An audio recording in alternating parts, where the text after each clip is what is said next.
Hi guys, this video illustrates a method of using Revolve tool in Creo. So let's begin.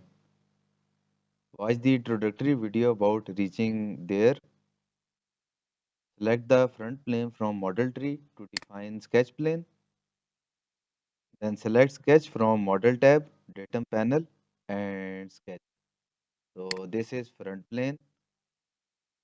For Revolve we need a 2D sketch having some area and center line as axis of revolution, about which your geometry will rotate to form 3D solid.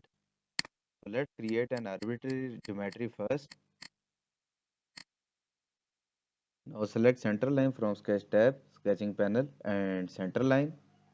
Select 2 points to define axis of revolution. Now click on green tick as OK. Select define sketch 1 from model tree and click on model tab, shapes panel and revolve. So this is revolve feature.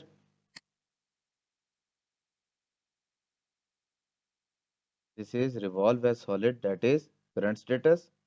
This is revolve as surface, that is surface modeling. Here we can define angle of revolution. Let's try 90 degrees.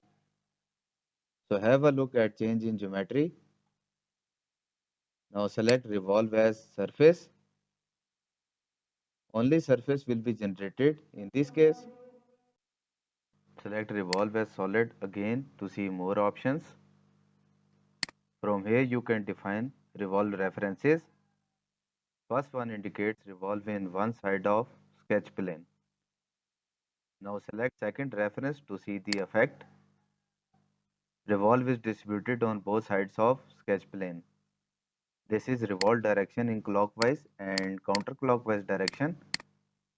This is remove material for Boolean operation. This is thicken sketch to define hollow geometry with wall thickness. Let's try 5 units. Click again on thicken sketch to undo all this. Click on green tick as OK. Thanks for watching. Like and subscribe for more informative videos.